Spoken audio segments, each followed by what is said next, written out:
Hello and अस्सलाम वालेकुम। आप देख रहे हैं मोहम्मद यूसुफ यूट्यूब चैनल और मैं हूं डॉक्टर मोहम्मद यूसुफ। आज की इस नशिस्त में हम आपको बताएंगे कि इवैल्यूएशन रिसर्च क्या होती है, ये कैसे करते हैं, इसके लिए कौन से मेथड यूज़ करते हैं और प्राइमरीली स्पीकिंग ये किन किन एरियाज में कंडक्ट की जाती है। की नशिस्त का मौजू है इवैल्यूएशन रिसर्च। आज हम आपको बताएंगे इवैल्यूएशन रिसर्च के बारे में। आइए चलते हैं लेक्चर की तरफ। ये देखें जी, अप्लाइड रिसर्च की ये काइंड्स हैं: evaluation research, action research, social impact research and social justice communication research. आज की नशिस्त का मौजू है इवैल्यूएशन रिसर्च। तो आज हम डिटेल से इसके बारे में बात करेंगे कि ये क्या होती है, कैसे कंडक्ट होती है, इसकी कितनी किस्में होती हैं, कौन से मेथड्स होते हैं, कौन इसको यूज़ करता है, इसके एथिकल इश्यूज़ क्या हैं, वगैरह वगैरह। जी, इवैल्यूएशन रिसर्च सबसे पहले जी, a kind of applied research that tries to determine how well a program, policy is working or reaching its goals and objectives. That's an important Frey, Botten, Kremps 2002 and Newman 2014. ये इसका हवाला है।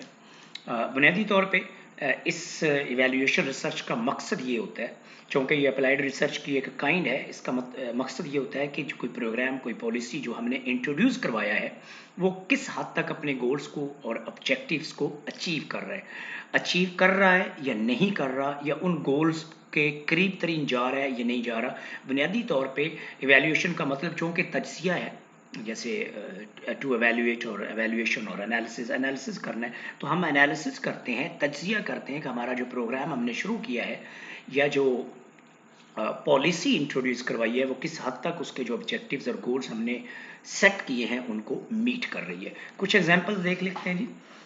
Large bureaucratic organisations, मैं इसका pointer करता हूँ on तो ज़्यादा, ये देखें, large bureaucratic organisation such as businesses, schools, hospitals, government, large non profit agencies जिनको एनजीओज कहते हैं, frequently use it to learn whether a program or a new way of doing something is working according to plan or not।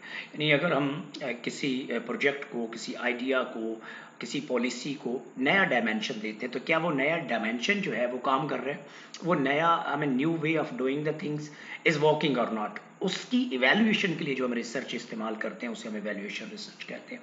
Likewise a marketing campaign और a policy and so fourth is effective. In other words the question is does it work. बुनियादी तौर पे हम ये जानना चाहते हैं, जैसे ये मार्केटिंग कैंपेन कोई बनाता है तो उसमें वो चेक करना चाहता है कि क्या मार्केटिंग कैंपेन जो है, अगर वो किसी ब्रांड की है, किसी ऑर्गेनाइजेशन की इटसेल्फ है, तो क्या वो काम कर रही है, does it work, does it achieving it's goals, does it achieving और मीटिंग इट्स ऑब्जेक्टिव। तो ये मकसद बुनियादी तौर पे इवैल्यूएशन रिसर्च में हमारे सामने होता है। टाइप्स ऑफ इवैल्यूएशन रिसर्च, इसको हम दो तरह से इवेल्यूएट कर सकते हैं, that's an important to know. First को हम फॉर्मेटिव इवेल्यूएशन कहते हैं और दूसरी को हम सिमेंटिक इवेल्यूएशन कहते हैं। पहले इसको देख लेते हैं। It is built in monitoring और continuous feedback on a programme for programme management. यानी प्रोग्राम को कंटिन्यूसली, जो प्रोग्राम, जो आइडिया, जो पॉलिसी हम इंट्रोड्यूस करवाते हैं, उसको कंटिन्यूसली मॉनिटर करने का, मतवातर मॉनिटर करने का जो प्रोसेस है, उसे हम फॉर्मेटिव इवेल्यूएशन कहते हैं। It generally takes place before or during a project implementation with the aim of improving the project design and performance। यानी हम शुरू में कर सकते हैं, जब प्रोजेक्ट शुरू है, प्रोजेक्ट के दरमियान में कर सकते हैं, देन प्रोजेक्ट के एंड पे कर सकते हैं। इसकी बड़ी सादा मिसाल है सेमेस्टर सिस्टम एवेल्यूएशन। देखिए, जो हमारे यहाँ ट्रेडिशनल एजुकेशन का सिस्टम था वो एनुअल सिस्टम होता था। स्टूडेंट सारा साल तैयारी करते थे और फिर साल के बाद उनके एग्ज़ाम होते थे। अभी भी जो 9th 10th के हमारे यहाँ एग्ज़ाम होते हैं वो एनुअल सिस्टम के मुताबिक होते हैं। इसी तरह जो एफएससी के एग्ज़ाम होते हैं वो भी, जिनको विंटर कहते हैं, वो भी एनुअल सिस्टम के मुताबिक होते हैं। तो लेकिन जो यूनिवर्सिटी में हम सेमेस्टर फॉलो करते हैं, जो प्रोसेस फॉलो करते हैं, उसे हम सेमेस्टर सिस्टम कहते हैं। सेमेस्टर सिस्टम जो है वो बेहतरीन एग्जाम्पल है फॉर्मेटिव एवेल्यूएशन की। इसमें हम क्या करते हैं, हम इसमें मिड टर्म एग्जाम लेते हैं, उसके बाद फाइनल टर्म एग्जाम लेते हैं, और फिर इसमें सेशनल मार्क्स होते हैं, जिसमें क्विजेज होते हैं, टर्म पेपर्स होते हैं, असाइनमेंट्स होती हैं, पार्टिसिपेशन के मार्क्स होते हैं। तो मिड टर्म क्या है कि 16 वीक्स के बाद एग्ज़ाम होता है, यानी by the mid of the semester. जिसमें स्टूडेंट की परफॉर्मेंस चेक की जाती है। उसके बाद सेशनल मार्क्स होते हैं, स्टूडेंट टर्म पेपर सबमिट करता है, प्रेजेंटेशन देता है, क्विजेज देता है और फिर उसकी फाइनल टर्म होती है। तो मिड टर्म में स्टूडेंट को ये आइडिया हो जाता है कि उसकी उसकी प्रोग्रेस कैसी चल रही है और टीचर को या यूनिवर्सिटी को ये पता चल जाता है कि सेमेस्टर कैसा चल रहा है, how the students are performing and how the teachers are performing और इंस्ट्रक्टर्स आर परफॉर्मिंग। फिर सेशनल के बाद और मजीद बेहतरी आ जाती है, हमारे पास दो इवेल्यूएशंस आ जाती हैं, दो रिपोर्ट्स आ जाती हैं, मिड के मार्क्स भी आ जाते हैं, सेशनल मार्क्स भी आ जाते हैं। उसकी लाइट में देखा जा सकता है कि स्टूडेंट को प्रॉब्लम क्या है, क्या सेमेस्टर सिस्टम वाकई काम कर रहा है और क्या पर्टिकुलर कोर्सेज में इश्यूज हैं या सारे कोर्सेज में इशू हैं। और इस तरह स्टूडेंट को भी ये मौका मिल जाता है कि वो अपने मिड एंड सेशनल मार्क्स को सामने रख के फाइनल्स के लिए अच्छी तैयारी कर सकता है। तो ये एक बेहतरीन एग्जाम्पल है फॉर्मेटिव एवेल्यूएशन की कि कोई पॉलिसी, कोई आइडिया, प्रोग्राम जब हम शुरू करते हैं तो उसकी बिगिनिंग में, उसके मिड में और उसके फाइनल में हम उसकी इवेल्यूएशन कहते हैं। इस किस्म की जो इवेल्यूएशन होती है उसको हम फॉर्मेटिव इवेल्यूएशन कहते हैं। जबकि इसके बरक्स जो सिमेटिक इवेल्यूएशन होती है, it reviews final progress outcomes. तो ये जब प्रोग्राम मुकम्मल हो जाता है तो उसके बाद उसकी इवेल्यूएशन होती है। In other words it refers to the evaluation that determine the worth of a course, programme, policy, project at the end of course programme और प्रोजेक्ट इम्प्लीमेंटेशन। और इसकी बेहतर एग्जांपल जो है आसान समझने के लिए वो एनुअल सिस्टम ऑफ इवेल्यूएशन है। यानी एनुअल सिस्टम में आप एग्जाम देते हैं, उसके बाद आपके मार्क्स आते हैं, वो जितने भी मार्क्स आते हैं वो आपके सामने आ जाते हैं कि आपने पूरा साल कितना पढ़ा होता है। इसी तरह कोई प्रोग्राम है तो अगर वो 2 साल प्रोग्राम है तो 2 साल के बाद उसकी वैल्यूएशन होगी। अगर 1 साल प्रोग्राम है, कोई आइडिया है, कोई पॉलिसी इंट्रोड्यूस हमने करवाई है या गवर्नमेंट ने करवाई है, तो उसकी एंड पे जो वैल्यूएशन होगी उसे हम सिमेटिक वैल्यूएशन कहते हैं। नोट मैंने नीचे लिखा हुआ कि अच्छी जो वैल्यूएशन होती है किसी भी प्रोग्राम, पॉलिसी या आइडिया की, उसमें दोनों जो हैं, formative valuation and semantic valuation, ये दोनों जो हैं, ये दोनों बहुत इंपॉर्टेंट होती हैं क्योंकि उससे हमें किसी प्रोग्राम की परफॉर्मेंस चेक करने का, उसको इम्प्रूव करने का, उसको रिवाइज करने का और उसके फाइनल प्रोडक्ट जो आउटकम्स हैं उनको बेहतर करने का मौका मिल जाता है। ये एग्जांपल देखें, मेरे ख्याल में इस एग्जांपल से आपकी ज़्यादा क्लैरिटी होगी कि ये वैल्यूएशन होती कैसे है। Women health centre offers pregnancy education 2000 Neuman 2014।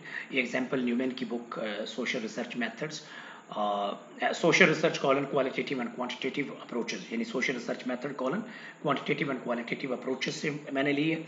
It has 4 programme components कि अगर कोई सेंटर है, कोई गवर्नमेंट का हॉस्पिटल है, कोई गवर्नमेंट ने हेल्थ केयर सेंटर खोला है, वो ख़वातीन को प्रेगनेंसी एजुकेशन देना चाहता है कि how they can take care of themselves when they are going through the pregnancy. इसके 4 कंपोनेंट्स हैं प्रोग्राम के कि इसको एवेल्यूएट कैसे करना है। फर्स्ट है outreach, reach out and offer emotional support to women who believe they are pregnant.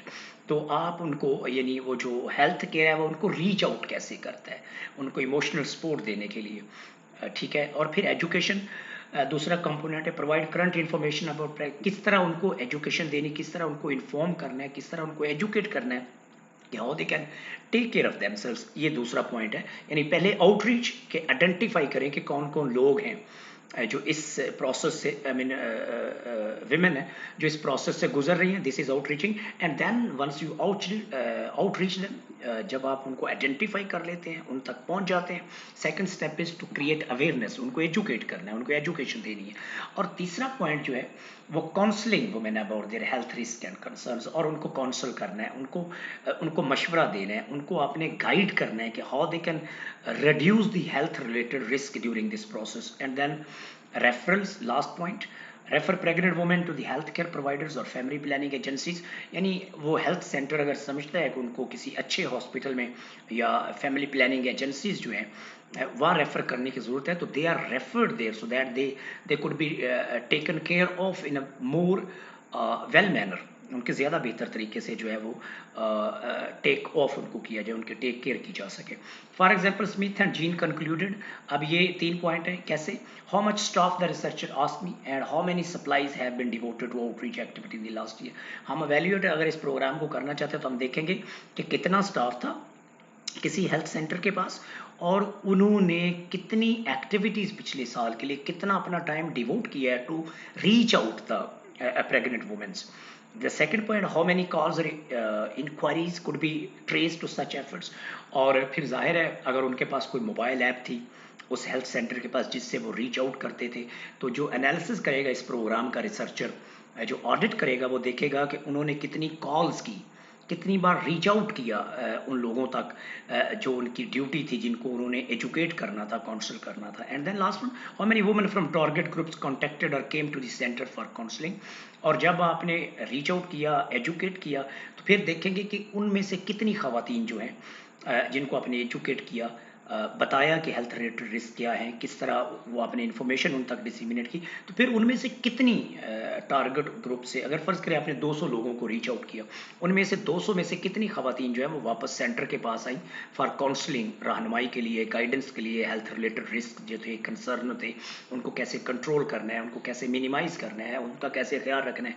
तो ये प्रोग्राम एवेल्यूएट करने का तरीका है कि पहले कितने लोग थे और उन्होंने कितनी एक्टिविटीज़ की टू रीच आउट। फिर अगर उसको रीच आउट को देखना तो उनके जो विज़िट है वो देखे जा सकते हैं, उनकी जो कॉल्स उन्होंने की है उनको मॉनिटर किया जा सकता है, और उसके बाद फिर ये काउंट किया जा सकता है कि कितनी वुमेन्स टारगेट ग्रुप से जिनको रीच आउट किया और जिनको काउंसिल किया था, जिनको एजुकेट किया था, वो काउंसलिंग के लिए वापस सेंटर में आई हैं। तो the more the womens come back to the centre for counselling, इसका मतलब है उतना ही वो प्रोग्राम जो है, उसकी आउटरीच, उसकी एजुकेशन जो है वो सक्सेसफुल थी। और डेफिनेटली काउंसलिंग के बाद जो है, if centre thinks that some of them can be referred, so they can be referred to the better health facility like major hospitals in the city और द फैमिली प्लानिंग एजेंसीज। तो ये देखें, ये तरीका है कि किसी प्रोग्राम को पहले डिज़ाइन करना है, ये डिज़ाइन किए गए 4 कंपोनेंट, और फिर इनको इवैल्यूएट किया गया। That's why we call it evaluation research, कि कितना प्रोग्राम जो है, कोई कितनी जो पॉलिसी जो है, कितना कोई आइडिया जो है वो काम कर रहे हैं। If the evaluation is performed at every step, then we can call it a formative evaluation। ये हम ऑलरेडी बात कर चुके हैं, उसको री एम्फिसाइज किया गया कि अगर डिफरेंट स्टेप्स पे, जैसे पीछे 4 स्टेप्स हैं, अगर चारों पे एवेल्यूएशन हो तो फॉर्मेटिव एवेल्यूएशन होगी। In contrast, if we evaluate the program once when it concludes or it ends or finish, then we term it as a schematic evaluation। तो उस वक्त इसको हम schematic evaluation यानी evaluation at the end of the program, उसके outcome को major करने के लिए कहेंगे। अब इसमें कुछ प्रॉब्लम्स हैं, एथिकल इश्यूज हैं इवैल्यूएशन रिसर्च के अंदर, हम उसको ज़रा पहले देख लेते हैं। Ethical and political tension of rise in evaluation research, यानी एथिकल भी हैं और सियासी भी हैं tension. The finding can affect who is hired, यानी आप किसको हायर करते हैं उससे आपकी फाइंडिंग भी इफेक्ट हो सकती हैं। हु बिल्ड्स पॉलिटिकल पॉपुलैरिटी और विच प्रोग्राम इज एडवांस्ड, तो ये फैसले अगर सियासी होंगे तो जाहिर है इनके कॉन्सिक्वेंसेज भी सियासी होंगे। ये मैं आपको एक एग्जांपल देता हूँ, आपको इससे समझ आ जाएगी। For example, if someone is displaced with the study findings, they may criticise the researcher और call the study sloppy, biased और इनएडिक्वेट। यानी अगर फर्ज करें आप एक रिसर्च करते हैं किसी कंपनी के लिए, किसी पॉलिटिकल पार्टी के लिए, और अगर उनकी उसकी फाइंडिंग्स उनको पसंद नहीं आती, तो वो क्या करते हैं, वो आप पे क्रिटिसाइज करेंगे, एज ए रिसर्चर आपको क्रिटिसाइज करेंगे, आपकी स्टडी को स्लोपी कहेंगे, यानी not well design study, biased कहेंगे कि आपके रिजल्ट बड़े बाइस्ड हैं, और इनएडिक्वेट, नाकाफी है। Some evaluation researcher have experienced pressure to rig a study, और फिर वो आप पे प्रेशर डालेंगे कि फाइंडिंग्स को वैसा बनाएं जैसा वो चाहते हैं, specially one about the controversial issues in programme. और जब कोई पॉलिटिकल कंट्रोवर्शियल इशू हो या कोई पॉलिसी बड़ी कंट्रोवर्शियल हो, तो उस पर गवर्नमेंट, या अगर गवर्नमेंट ने आपको प्रोजेक्ट दिया करने के लिए तो गवर्नमेंट, और अगर किसी ऑर्गेनाइजेशन दिया तो ऑर्गेनाइजेशन चाहेगी कि फाइंडिंग आप उनकी मर्जी के मुताबिक बनाएं। लेकिन you need to be honest, you can not do that as a researcher, आप ऐसा कर नहीं सकते। The possibility of controversy make it especially important for the applied researcher to be honest and open and to be carefully adhere to the proper research procedure, जिसे हम ethics कहते हैं। Research ethics है कि फाइंडिंग को आप rig नहीं करेंगे, फाइंडिंग को आप पर्टिकुलरली बाइस नहीं करेंगे किसी के कहने पे, फाइंडिंग्स को आप किसी के कहने पे चेंज नहीं करेंगे, किसी को खुश करने के लिए चेंज नहीं करेंगे। ये एथिकल कंसर्न्स है, यानी जो रिसर्च के अंदर एथिक्स होते हैं उनको आप एडहेयर करेंगे, उन प्रोसीजर्स को ऑनेस्टली, ओपनली एंड केयरफुली। और फिर लिमिटेशंस देख लेते हैं। Despite their value, evaluation research studies की कुछ लिमिटेशंस हैं जो बहुत सीरियस हैं। Three of them I have narrated here. Go through rigorous peer review process. That's one of the limitations of applied research and especially evaluation applied research, कि जो findings आती हैं उनमें से बहुत कम होती हैं जो रिगरस पीयर रिव्यू प्रोसेस क्या है कि जब आप एक पेपर बनाते हैं, आपकी फाइंडिंग्स आती हैं, तो you submit it to your peers, आपकी अपनी फील्ड के जो लोग होते हैं, जो एक्सपर्ट होते हैं उस फील्ड के अंदर, आप उनको सबमिट करते हैं, वो रिव्यू करते हैं और रिव्यू करके वो उन फाइंडिंग्स पे फीडबैक देते हैं जिसके तनाजुर में, जिसके जिसके नतीजे के तौर पे आप उन फाइंडिंग्स को बेहतर करते हैं। लेकिन इवैल्यूएशन रिसर्च के अंदर ऐसा होता नहीं है। रिसर्चर जो फाइंडिंग बनाता है वो उसी को हतमी समझता है और जिस कंपनी के लिए, जिस ऑर्गेनाइजेशन के लिए, जिस डिपार्टमेंट के लिए, जिस प्रैक्टिशनर के लिए उसने बनाई होती है वो उसको सबमिट कर देता है। And there are data rarely publicly available for scrutiny और रेप्लिकेशन। और वो रिसर्च कैसे की है, डाटा कैसे आया, डाटा का एनालिसिस कैसे हुआ है, वो भी रिसर्चर्स को, यानी आम रिसर्चर जो होते हैं उनको अवेलेबल नहीं होता, इसलिए वो उसको स्क्रूटनाइज नहीं कर सकते, रेप्लिकेट नहीं कर सकते, यानी दोबारा वैसी रिसर्च कंडक्ट नहीं कर सकते और उसको क्रिटिकली देख भी नहीं सकते। ये बहुत बड़ा प्रॉब्लम है कि वो रिगरस पीयर रिव्यू से गुजरती नहीं है बेशतर स्टडीज जो है। In addition, policymakers can selectively use or ignore evaluation reports. This is another important factor कि जब आप एक रिपोर्ट बनाते हैं, for example, to justify new program, policymakers and politicians use the evidence selectively and broadcast and boasted of its positive effects. यानी आपको फर्ज करें गवर्नमेंट ने कोई प्रोजेक्ट दिया एज ए इवेल्युएशन रिसर्चर, आपने किसी प्रोग्राम को इवेल्युएट किया, उसकी रिपोर्ट सबमिट की, तो गवर्नमेंट क्या करती है, उसको सेलेक्टिवली यूज करती है, या गवर्नमेंट का कोई डिपार्टमेंट या जिस कंपनी के लिए वो आपने रिसर्च की है, वो उस रिपोर्ट को पूरा नहीं यूज करती, बल्कि उसके जो सिलेक्टिव पार्ट होते हैं, जो उनके लिए बेनिफिशियल होते हैं, जो उनके लिए फायदामंद होते हैं, वो उस पार्ट को यूज करते हैं और बाकी जो फाइंडिंग्स होती हैं उनको इग्नोर की। इसे हम कहते हैं सेलेक्टिव यूज, यानी सेलेक्टिवली फाइंडिंग्स आर यूज, जिससे तासुर ये पैदा होता है कि शायद रिसर्चर ने ऐसी फाइंडिंग जनरेट की है। हालांकि रिसर्चर एक मुकम्मल रिपोर्ट बनाता है, लेकिन जिसको वो सबमिट की जाती है वो उसको सिलेक्टिवली यूज करता है। ऑरिकर 1994, ये रेफरेंस बहुत इंपॉर्टेंट चीज़ है ये। यानी report as a whole use की जानी चाहिए, ना कि सेलेक्टिवली अपनी मर्जी के मुताबिक कि जो पार्ट आपको अच्छे लगते हैं वो यूज कर दें, जो आपको अच्छे नहीं लगते वो आप उसको इग्नोर कर दें। That's not a good way. And then many student adopt a very narrow focus, यानी मैनी स्टडीज जो है adopt a very narrow focus, looking at a selective inputs and outputs more than the entire process और consequences of programme. तो कुछ studies जो evaluation होती है उनका फोकस बहुत नैरो होता है। वो जैसे मैंने लास्ट 4 पॉइंट बताए हैं पीछे, प्रोग्राम वैल्यू है, हेल्थ केयर का प्रोग्राम वैल्यूएट करने के लिए आउटरीच है, एजुकेशन है, काउंसलिंग है, रेफर्स है। तो फर्ज करें उसको सिर्फ जो है इवैल्यूएशन के लिए सिर्फ आउटरीच को अगर सिर्फ इवैल्यूएट किया जाए और एजुकेशन, काउंसलिंग और रेफरल्स जो हैं उसको इग्नोर कर दिया जाए, तो इसका मतलब है कि focus is just on one point, very narrow focus. ठीक है, तो looking at selective and narrow focused, इससे भी जो वैल्यूएशन रिसर्च है उसकी क्वालिटी मुतासर होती है और इसमें बहुत क्रिटिक होती है। तो जो फोकस है वो पूरे प्रोग्राम पे होना चाहिए, ना कि प्रोग्राम के कुछ हिस्सों पे होना चाहिए और कुछ हिस्सों पे नहीं होना चाहिए। That's not a good thing. So one must take care कि जब जो एवेल्यूएशन है, चाहे वो फॉर्मेटिव एवेल्यूएशन है या सिमेटिक एवेल्यूएशन हो, वो एज ए होल हो, मुकम्मल प्रोग्राम या आइडिया या पॉलिसी की हो। ये रेफरेंसेस हैं जी जो मैंने ये लेक्चर तैयार करने के लिए यूज़ किए हैं। उम्मीद है आपको लेक्चर पसंद आएगा।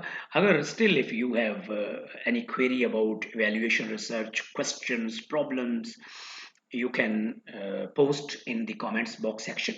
I will answer them and through that we can have a informed kind of dialogue. हम एक informed community बना सकते हैं जिसमें हम एक दूसरे से agree कर सकते हैं, disagree कर सकते हैं, and we can agree to disagree as well.